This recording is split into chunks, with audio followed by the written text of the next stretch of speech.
Laidą iš dalies finansuoja Spaudos, radijo ir televizijos rėmimo fondas. Laida Mokslo langai.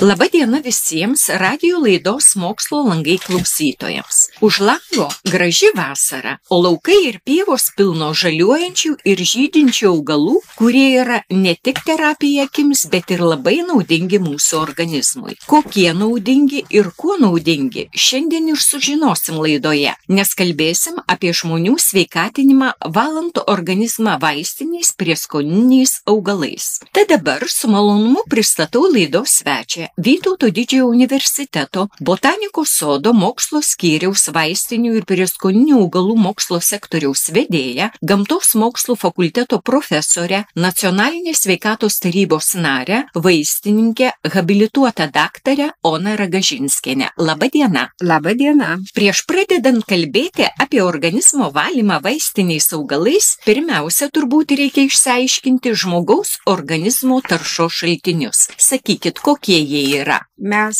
gyvename, kvėpuojame, valgome, geriame vandenį, vaikštome ir ne visą laiką pastebime ir susimastome apie taršos šaltinius ir toksinės biologiškai veikliasias medžiagas. O jų yra ir Jungtinėje karalystėje atliktas tyrimas parodė, kad didelio užterštumo dienomis miestuose padaugėja į medikus besikreipiančių pacientų, kuriuos ištinka širdies smūgiai, insultai, astmos priepuoliai ir oro tarša. Jeigu pastoviai veikia žmogų, ji žaloja ir reprodukcinę sistemą. The Guardian cituoja Nacionalinės sveikatos tarybos vadovą, kuris teigia, kad oro užterštumas kintančio klimato kontekste tampa pirmalaikių mirčių priežastimi. Ir Lietuvoje prieš keletą metų įvykęs gaisras Alytuje atskleidė daug problemų taisytinų, tačiau mūsų ekspertai teigia, kad Lietuvoje informacijos apie oro kokybę yra pakankamai, tačiau didelė dalis visuomenės tiesiog nesidomi. Nors pastoviai kalbame, ką valgome, ką geriame, tačiau mažai domimės, kuo mes kvėpuojame. Ta tarša tai į orą, į vandenį, į dirvožemį patenkančios įvairios kenksmingos medžiagos. Tie teršalai nėra tokie nekalti. Jie gali paveikti ekosistemas, žmonių, augalų ir gyvūnų gyvenimą. Joms yra ypatingai jautrus žmonės atitinkamose amžiaus grupėse. Tai vaikai ir pagyvenę žmonės. Ir reikia pažymėti, kad tai yra dauguma kancerogeninės medžiagos, turinčios toksinį poveikį, tai sunkieji metalai ir švinas ir gyvsidabris. Jungtinių Amerikos valstijų aplinkos apsaugos agentūra yra nustačiusi net 80 skirtingų taršos rūšių, kurios gali užteršti geriamąjį vandenį. Bet viena iš pagrindinių taršos šaltinių tyrėjai įvardyja blogėjančius mūsų mitybos įpročius, prastėjančią maisto kokybę, greitąjį maistą. Natūralaus maisto yra suvartojama vis mažiau, o mityba juk yra labai svarbi. Yra posakis, ką šiandieną valgai ir geri, tokia tavo sveikata bus po 10, 20, 30 metų. Žmogaus kūnas tai nėra atskirų ląstelių junginys, kratinys, o tai yra didžiulis mikrofloros ir mikrofaunos pasaulis. Mes tuo pasauliu turime pastoviai diena iš dienos rūpintis. Šiais laikais matome, kad medicinos mokslas vystosi labai sparčiai, kuriami nauji preparatai, siūlomi nauji būdai sveikatai atstatyti. Taip, žmogus nori būti jaunas, sveikas, gražus, tai yra natūralu. Šiuolaikiniam žmogui siūlomi įvairūs preparatai, maisto papildai, augaliniai vaistiniai preparatai, sintetiniai vaistiniai preparatai, homeopatiniai preparatai. Tuose preparatuose yra biologiškai veikliosios medžiagos, kurios turi poveikį žmogaus sveikatai, energijai, turi ir gydomųjų savybių. Apie tai labai plačiai kalbama, bet tai yra farmacijos pramonės kuriami preparatai. Žmogui norėtųsi rasti pagalbą iš gamtos. Tai šiandieną ir norėtųsi pakalbėti, kaip mes galėtume šalinti toksinus, metabolizmo šalutinius produktus iš organizmo ir tam pasitelkti mum gerai žinomus, pažįstamus vaistinius, prieskoninius, aromatinius augalus. Jie yra visi vaistiniai, bet tik tai pagal panaudojimo sritį maisto pramonėje sakome prieskoniniai, jeigu tai kosmetikos pramonėje sakome aromatiniai. Dabar mokslininkė papasakos apie vaistinius augalus, kurių pagalba galima detoksikuoti kepenis. Kalbant šitą temą, reikėtų išskirti keletą žmogaus organizmo pagrindinių organų, kurie būtent atlieka detoksikacijos funkciją. Vienas iš pagrindinių organų yra žmogaus kepenys, kurios ir atlieka pagrindinį detoksikacijos vaidmenį. Apie toksinus, kepenų pažeidimus ir tulžies pūslės veiklos sutrikimus labai dažnai pats organizmas žmogui praneša. Pirmiausia, žmogus pajunta skausmą po dešiniuoju mentikauliu arba tampa toks įtemptas, kietas pečių raumenų lankas. Ypatingai skausmai dešinėje pusėje, jie gali plisti kaklų aukštyn iki pakaušio, gali sukelti būkus galvos skausmus, smilkiniuose ar net kaktos plote.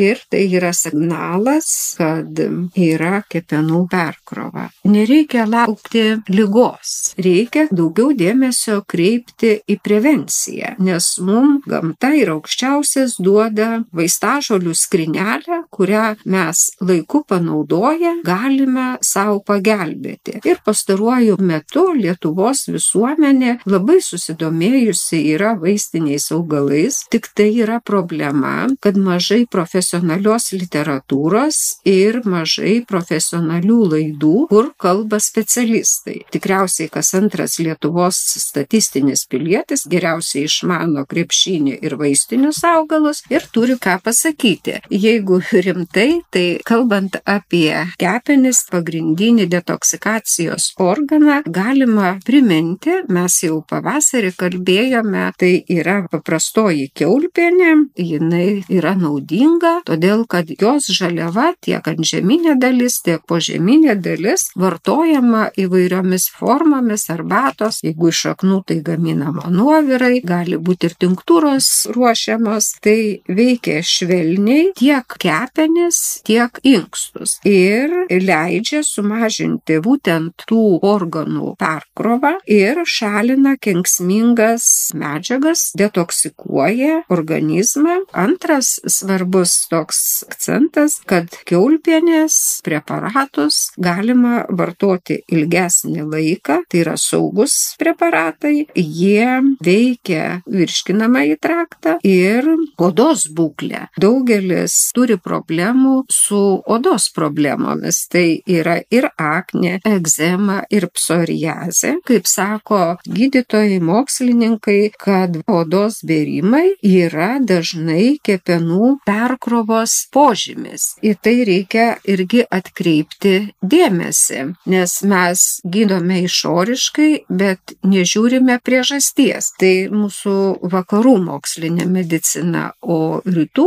jinai skverbiasi gilin ir suranda priežastį, kodėl vienokie ir kitokie požymiai ištinka. Ir kaip minėjau, tuos preparatus galima vartoti ilgesnį laiką ir svarbu, kad jie tinka tiek suaugusiems žmonėms, tiek vaikams. Ir aišku, jie nekainuoja žmogui. Dar pažymėtina, kad kiaulpienių poveikis žmogaus organizmui yra švelnus. Daugelis fitoterapeutų naudoja detoksikacijos receptų pagrindų. Kiaulpienė jinai vertinama dėl gausos biologiškai veikliųjų junginių. Čia ir įvairiausi vitaminai, ir B grupė, kuri mums reikalinga šiuo nerimo laikotarpiu, ir atsparumui užtikrinti C vitaminas, ir mikro, ir makro elementai, kurie yra labai naudingi. Ir mes galime šio augalo lapus visą vegetacijos laikotarpį, aišku, saikingai dėti į salotas,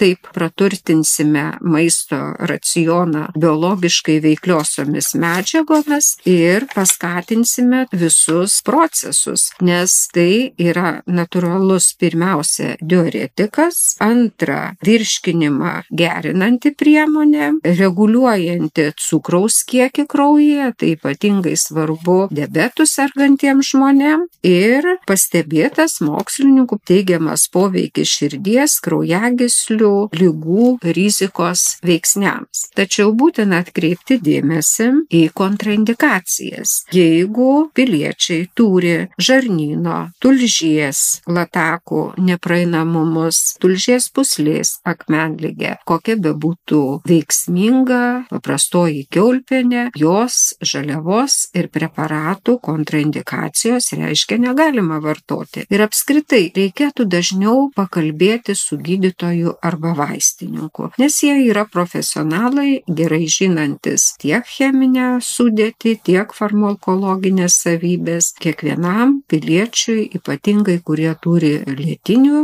ligų, peržiūrės paskyrimą gydytojo ir pasakys, ar neturi neigiamos sąveikos su vartojamais preparatais.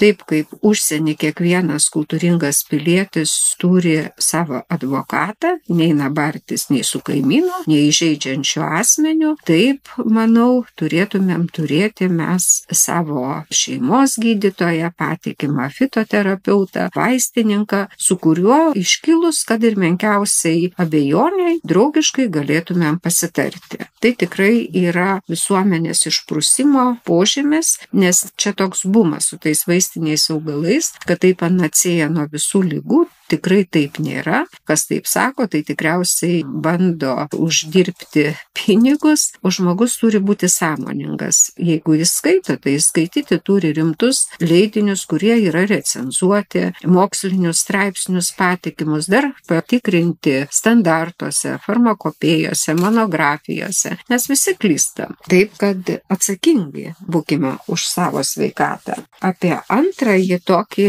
labai įdomų, apie kurį mažai dabar dar kalbama, nors yra sertifikuoti augaliniai vaistiniai preparatai. Vaistinėse jie yra kokybiški, patvirtinti, tačiau galime ir patys pasiruošti žaliavos ir juos naudoti. Tai yra tikrasis margainis, tai yra ir dekoratyvus astrinių šeimos augalas, kuris turi stiprų kepenų audinius apsaugančių ir tų audinių atsinaujinančių savybių, ir žaliavai yra naudojama tiek augalo lapai, tiek sėklos. Kaip minėjau, yra preparatai, kurie pagal Europos farmakopėjos reikalavimus subrendusiuose margainių vaisiuose turi būti ne mažiau kaip 1,5% pagrindinės biologiškai veikliosios medžiagos silimarino, pagal kurią standartizuojama, o šią biologiškai veikliąją medžiagą sudaro 6 pagrindiniai flavonono lignanai. Jų paminėsiu pagrindinius, tai silibinas A, silibinas B ir kiti. Ir kaip pagrindinis aktyvus silimarino junginys būtent yra tas silibinas. Be šių darinių yra ir kitų, kaip flavonoidų, kemferolio, kvercetino, epigenino, fitosterolių yra nemažas kiekis, baltymų, gleivių, vitamino K, mikro makro elementų ir va čia svarbu paminėti, kad žaliavoje yra kalio, kalcio, magnio, vario, cinko ir seleno. Taip pat margainių sėklose yra svarbi silimarino sudedamoji dalis, tai augaliniai aliejai, jų yra apie 30%, kurių 60% viso kiekio sudaro linolinė rūgštis. Be to yra nustatyta ir oleino, ir palmitino rūgštis, tokoferoliai ir kiti dariniai. Kaip matome, yra labai turtinga vaistinė augalinė žaliava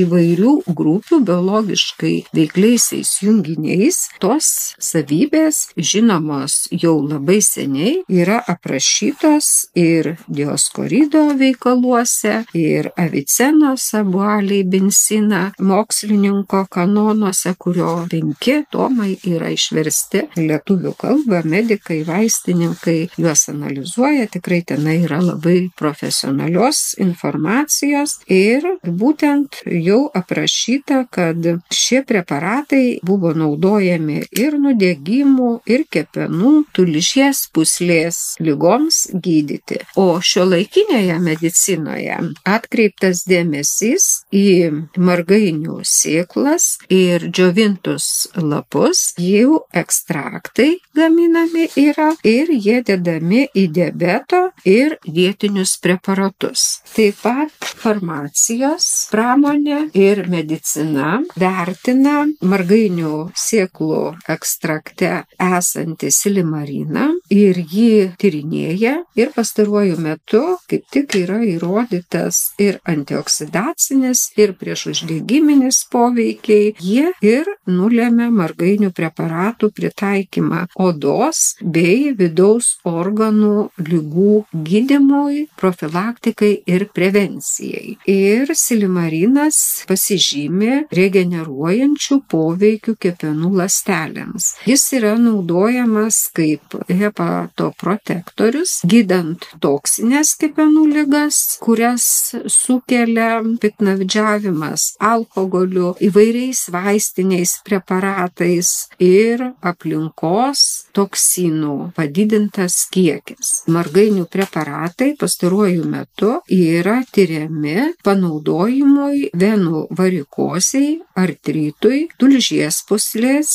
akmenligiai gydyti, taip pat po radiacijos ir chemoterapijos procedūrų onkologinėje praktikoje. Tačiau atkreipiamas dėmesys, kad jis negali būti naudojamas nėščiųjų moterų, maitinančių motinų, taip pat perspėjimas asmenims, kurie yra alergiški astrinių šeimos augalams ir asmenims sergantiems lėtinę tulžies pūslės ir inkstų akmenligę. Tokiais atvejais šie preparatai ir žaliava nerekomenduojami. Ir dar reikia atkreipti dėmesį, kad jeigu vartojama yra gydytojo paskirti receptiniai vaistai, tai būtina patikrinti, ar margainio preparatai neturės neigiamos įtakos paskirtiems tiems preparatams. Nes tikrasis margainis yra labai stiprus augalas ir jo tas farmakologinis mūsų išsakytas poveikis, biologiškai veikliosios medžiagos, jų didelis kiekis gali sumažinti gydytojo paskirto vaistinio preparato poveikį žmogaus organizmui. O namų sąlygomis, tai kaip minėjau, kad augalo yra naudojama vaistiniai žaliavai, lapai ir sėklos, jas galima vartoti sutrintus į smulkiasias daleles, miltelius, galima vartoti arbatų pavidale ir galima vartoti etanolinių ištraukų, taip vadinamų tinktūrų pavidalu. Tačiau reikia pasitarti su gydytoju ir vaistininku. Dabar profesorė papasakos apie tuos vaistinius augalus, kurių pagalba galima detoksikuoti inkstus. Paklausykit. Antrasis labai svarbus detoksikacijos organas tai yra inkstai. Inkstams tenka atlaikyti nepaprastai didelį krūvį, ypatingai kai pacientus vargina lėtinės įvairių organizmo sistemų degeneracinės lygos ir daugelis toksinių darinių yra šalinama per inkstus. Keletą vaistinių augalų mes dabar aptarsime. Tai pirmasis augalas yra dirvinis asiūklis. Dirvinis asiūklis yra puikus vaistinis augalas, kuris tinka detoksikuoti urogenitalinį traktą. Kraujas organizme teka per inkstus ir todėl daugeliui toksinų tai yra paskutinė ta šalinimo stotelė. Todėl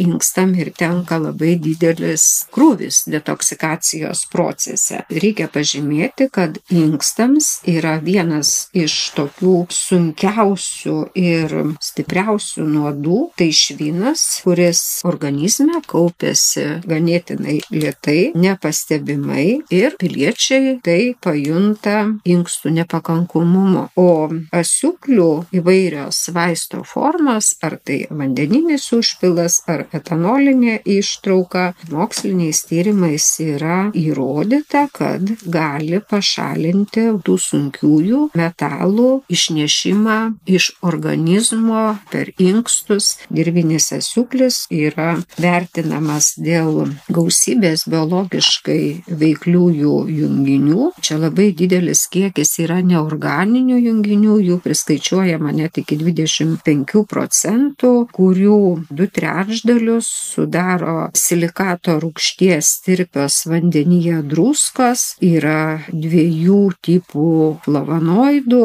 aptinkami pėdsakai alkaloidų, taip pat yra fenolkarboninių rūgščių kaip kavos ir nedideli kiekiai askorbo rūgšties, karotenoidų, dervų, baltymų net iki 16% ir nedidelis kiekis iki 3% riebalų. Pažymėtina, kad pagal monografijos patvirtinta indikacija asiūklių preparatai yra vartojami į vidų šlapimo kiekiui padidinti, siekiant išvalyti šlapimo takus, kaip papildoma priemonė gydant lengvus šlapimo takų sutrikimus. O išoriškai paviršinių odos žaizdų, kaip opų, įsisenėjusių žaizdų pagalbiniam gydymui. Tai yra oficialinė patvirtinta indikacija. Dirvinis asiūklis dabar plačiai tyrinėjamas ir reikia pasakyti, kad nėra pakankamai klinikinių tyrimų duomenų virtinančių asiūklių preparatų saugumą. Pastaruoju metu tyriamas asiūklių žolėje susikaupusių minėtų biologiškai veikliųjų junginių antioksidacinis, antibakterinis, analgetinis, priešuždegiminis, priešdiabetinis, priešnavikinis, priešgrybelinis, citotoksinis, priešreumatinis ir kiti poveikiai. Tačiau mes žinome, kad asiūklis ir jo preparatai yra naudojami gydant šlapimo pūslę, inkstų infekcijas, taip pat mažina toksinį krūvį, kai yra būtent šių organų perkrova. Naudojamos įvairios yra formos, tai vandeninis užpilas ir etanolinė ištrauka, taip vadinama tinktūra. Taip pat naudoja susmulkintą žaliavą iki smulkiausių miltelių, bet vartojimo visą eigą, pobūdį, tikslą reikia aptarti su gydytoju arba vaistininku. Išmintingiausia dirvinio asiūklio preparatus įsigyti vaistinėje, nes asiūklio atskiros rūšys, nepažįstant augalų, gali būti pragaištingos. Gegužinis asiūklis yra labai nuodingas. Reikia vartoti dirvinio asiūklio vaistinę žaliavą. Mes turime labai gerai pažinti vaistinius augalus, nes viena rūšis yra tikrai veiksminga veiksminga, turi detoksikuojantį poveikį urogenitalinei sistemai, o kita rūšis, gegužinės asiūklis, yra nuodingas augalas. Kai renkame vaistinius augalus, reikia iš tikrųjų juos labai gerai pažinti. Jau esame taip pat kalbėję apie didžiąją dilgėlę. Šiandieną tik labai trumpai priminsiu būtent detoksikacijos temą, kad dilgėlė tikrai yra labai naudingas augalas žmogaus organizmui, kuris geba šarminti tarpląstelinę erdvę, skatina skilimo produktų pasišalinimą, turi teigiamą poveikį širdžiai, galima sakyti, užkerta kelią cukriniam diabetui. Didžiosios dilgėlės detoksikacinis efektas yra susijęs su šio augalo gebėjimu švelniai pakeisti kraujo pH ir tai padeda atnaujinti rūgščių ir šarmų balansą, pusiausvyrą organizme. Vartoti galima būtent jau yra paruošta vaistinė žaliava, vidurys vasaros, jau paskutinis mėnuo, tai dauguma esame paruošę vaistinės žaliavos išteklius ir būtent džiovinti lapai, džiovintos sėklos ar žiedynai taip pat gali būti susmulkinti iki smulkiausių miltelių ir dedami į salotas, į įvairiausius patiekalus kaip papildas maisto racionui, kuris papildo biologiškai veikliosiomis medžiagomis ir tuo pačiu detoksikuoja organizmą. Trečiasis organas, kuris yra svarbus detoksikacijos procese, tai yra žmogaus plaučiai. Visų pirma, reikia pasakyti, kad ta oro tarša, jinai jaučiama piliečių, kurie gyvena didmiesčiuose. Dažnai yra pranešama apie kietąsias daleles tvyrančias ore, patys jaučiame smogą ir tie toksinai patenka į plaučių epitelį ir jį pažeidžia. Į savo sveikatinamąjį režimą prevencijai mes galime įtraukti nuostabų laukuose Lietuvoje paplitusi augalą, tai didžiažiedė tūbė arba smulkiažiedė tūbė.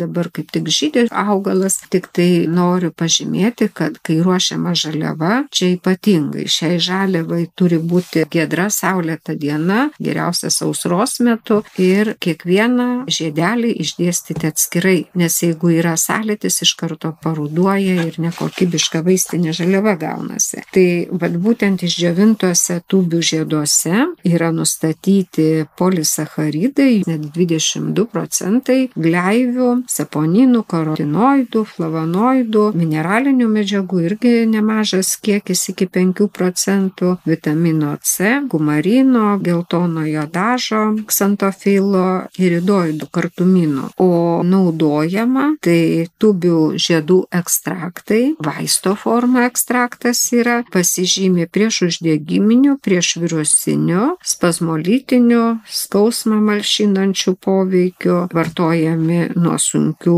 kosulio formų, ryklės skausmo susijusio su sausu kosuliu, peršalimui gydyti. Tūbių preparatai dėl jų gleivėtumo, prieš uždegiminių savybių yra naudojami virškinimo sistemos organų veiklai sureguliuoti. Pastaraisiais metais augalas yra labai plačiai tyrinėjamas ir nustatyta, kad tūbių ekstraktai slopina virusų dauginimąsi ir yra naudojami virusų sukeltų įvairių ligų gydymui. Išoriškai yra naudojami nuo nudegimo, hemorojaus žaizdų, taip pat burnos ir ryklės skalavimui. Šį augalą ir jo vaistinę žaliavą preparatus vartojam, kai vargina užsitęsęs sausas toks dirginantis kosulys, kai yra neišgydytos lėtinės bronchų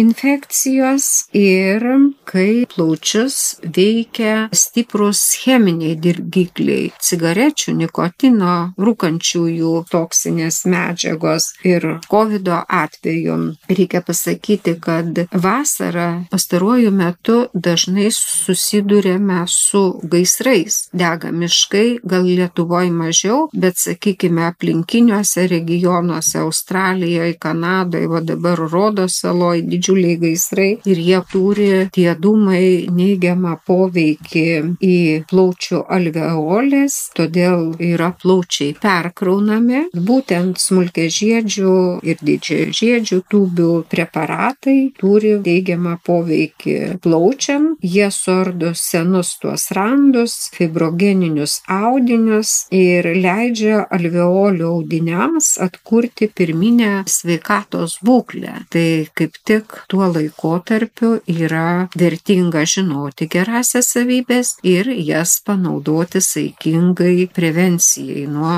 tos aplinkos taršos. Dar prie plaučių pagalbininkų mes galėtumėm priskirti visiems labai gerai pažįstamą plačialapį gyslotį, kuris vertinamas dėl didelio kiekio gleivių lapuose besikaupiančio net iki 5%, o raugų tai net 10%. Vitamino C, K, karotenoidų, karčiųjų medžiagų, taip vadinamų iridoidų, glikozidų, aukubino, flavonoidų, organinių rūgščių, o siauralapio gysločio lapuose mes randame nemažą kiekį net ir cinko. Tiek plačialapis, tiek siauralapis gyslotis, jų žaliava lapai jie yra vertinami dėl iridoidų grupės darinių, tai yra aukubinas ir flavonoidų. Jie kaip tik pasižymi antioksidaciniu aktyvumu, stiprina kraujagyslių sienelės, mažina uždegiminius procesus, gleivinę veikia raminamai. Reikia pažymėti, kad įvairių organų turi teigiamą poveikį gleiviniai. Šie preparatai vartojami dažniausiai per burną, jie veikia švelniai, palengvina visą atsikosėjimo procesą, gleivės nuramina, sudirgintas ar uždegimo pažeistas gleivinės vietas yra naudojami gydant kosulį arba lengvas bronchito formas. Ir nustatyta, kad gysločių preparatai slopina nevalingus kvėpavimo takų susitraukimus, yra naudojami astmos, laringito, faringito, viršutinių kvėpavimo takų uždegimų atvejais. Norvegijoje 2000 metais buvo vykdomas tyrimas ir iš gysločių lapų buvo išekstrahuotas polisacharidų ekstraktas ir nustatytas jo antibakterinis poveikis. O šis augalas, abi rūšis, tiek plačialapis, tiek siauralapis, jo žaliava yra nuo senų laikų vartojama įvairių šalių liaudies medicinoje prie įvairių odos ligų. Lapai įeina į daugelio atsikosėjimą lengvinančiųjų arbatų sudėtį. Pastaruoju metu kreipiamas dėmesys ir tyrimai į gysločių lapų sultis, o tie preparatai kaip tik pasižymi bakteriocidiniu priešuždegiminiu poveikiu, yra naudojami lėtinių gastritų, skrandžio, dvylikapirštės žarnos, opaligės atveju, o išoriškai sunkiai gyjančiam žaizdom gydyti, kaip furunkulam, pūliniam, taip pat stabdomas kraujavimas, nes prisimenam vaikystę, kai susižaloji, dedamas gysločio lapas ant kraujuojančios žaizdos. Tačiau koks bebūtų vertingas, tiek siauralapis, tiek plačialapis gyslotis kontraindikacijos pažymėtos, tai nevartojama sergant gastritais, skrandžio opomis, esant padidėjusiam skrandžio sulčių rūgštingumui, o nepageidaujamas poveikis tai yra hiperacidinis gastritas, vartojant gali sukelti pykinimą, skrandžio veiklos sutrikimą. Langas į pasaulio mokslą. O dabar rubrikoje Langas į pasaulio mokslą su Vytauto Didžiojo universiteto botanikos sodo mokslo skyriaus vaistinių ir prieskoninių augalų mokslo sektoriaus vedėja, gamtos mokslų fakulteto profesorė Ona Ragažinskienė pakalbėsim apie vaistinių augalų paiešką nuo sausumos iki vandenynų, jų vaistinės augalinės žaliavos savybių tvarų tyrimą ir racionalų naudojimą pasaulyje. Čia jūs pristatėte 2023 metų Liepos 2-5 dieną vykusio 71-ojo tarptautinio kongreso ir vaistinių augalų bei natūralių produktų tyrimo draugijos simpoziumo moto. Reikia pažymėti, kad problema yra ta, kad vaistiniai augalai ir natūralūs gamtiniai produktai tai yra objektai, kurie suteikia unikalių galimybių sveikatos priežiūros sistemai ir vaistų, maisto papildų, gamtinių preparatų kūrimo srityje. Šie klausimai nuosekliai ir profesionaliai yra aptariami nuo 1953 metų Vokietijoje mokslininkų, kurie domisi vaistinių augalų tyrimais, įkurtoje vaistinių augalų ir natūralių produktų tyrimo draugijoje, kuri kaip tik kasmet organizuoja seminarus, tarptautinius kongresus, ir šios organizacijos mokslinių tyrimų objektas jūs pristatėme kaip tik labai teisingai įvardinot, kad tai yra natūralūs gamtiniai produktai, kurie yra įvairiose ekosistemose, tai reiškia, kad tiek sausumoje, tiek vandenyje jie kartais dar tyrinėja ir mineralus, ir gyvūninės kilmės objektus. Tai veiklos kryptis ir tikslai, norėčiau aš juos paminėti, tai pirmiausia yra plėtoti natūralių vaistinių produktų tyrimą, gamybą ir jų panaudojimą, kurie yra pagristi mokslinių tyrimų argumentais, sprendimais ir užtikrina žmonių sveiką gyvenseną bei gyvūnų saugumą, nes gyvūnai yra labai svarbus mūsų maisto grandinės biologinio ciklo sudedamoji dalis. Antra kryptis tai yra skatinti jaunųjų tyrėjų ir mokslininkų inovatyvumą bei kokybišką mokslinę veiklą, organizuojant konkursus, apdovanojimus ir kelionių stipendijas, kas buvo ir šiais metais atlikta ir suteikta galimybė iš įvairių šalių jauniem mokslininkam galimybė finansuota atvykti ir išklausyti šitas naujienas. Trečia yra kryptis telkti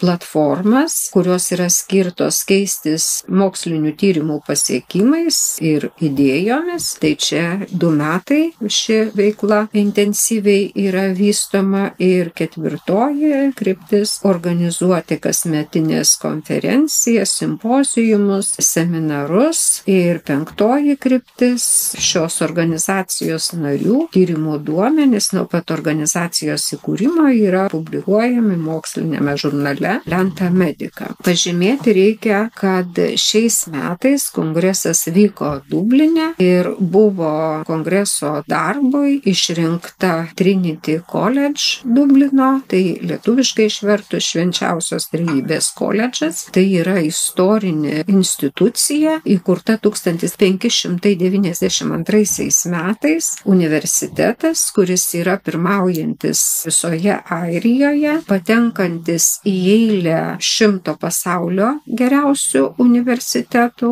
ir į eilę 25 pagal atskiras studijų programas. Būtent šį renginį organizavo Trinity College'o farmacijos ir farmacijos mokslų mokyklos natūralių gamtinių produktų tyrimų daugiadisciplininis centras, trumpiniu pavadintas NAPRO. Tas centras antroji laboratorija, kuriai 2021 metų gruodžio mėnesį organizacija My Green Lab suteikė žaliojo lygio sertifikatą. Tai reiškia, yra įsipareigojimas tos institucijos tvariai moksliniai veiklai. Norėčiau truputėlį paaiškinti, tai yra naujas judėjimas. Dabar yra 17 000 tokių institucijų, kurios pradeda vykdyti tvarę mokslinę veiklą. Tai reiškia, kad gamtos išteklių racionalaus naudojimo, biologinės įvairovės išsaugojimo ir pridėtinės vertės kūrimo, vykdant natūralių gamtinių produktų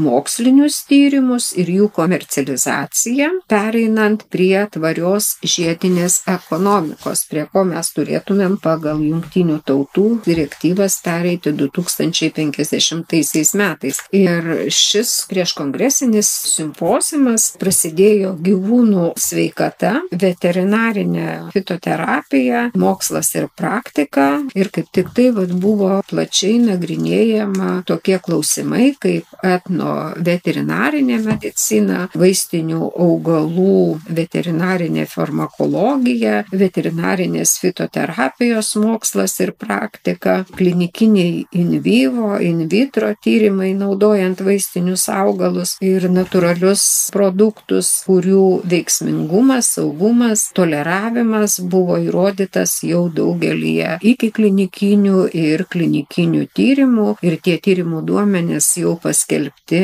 tarptautiniuose moksliniuose pripažintuose žurnaluose. Taip pat didelis dėmesys buvo skirtas apie pašarų priedų ir gyvūnų sveikatos priežiūros produktų kūrimą, panaudojant fitocheminės medžiagas. To 71-ojo tarptautinio kongreso ir vaistinių augalų natūralių produktų tyrimų draugijos simpoziumo moto buvo šiais metais gamtos vaistinės atrakinimas tvariai ateičiai. Čia kaip tik buvo nagrinėjama ir sprendžiama problema, kuri yra susijusi su gamtos reiškinių bei klimato kaita ir dabartinė geopolitika. Tai visa tiesiogiai įtakoja žaliavų išteklius, maisto ir vaistų kiekybę, kokybę, saugų panaudojimą, pasaulio natūralūs gamtiniai objektai. Jie yra imami nuo sausumos iki vandens, yra pagrindiniai kaip tik tai vaistų ir maisto papildų bei kosmetikos produktų gavybos šaltiniai. Šio kongreso misija buvo sutelkti pasaulio mokslininkus tarpdisciplininiams sveikatos, aplinkos, geopolitikos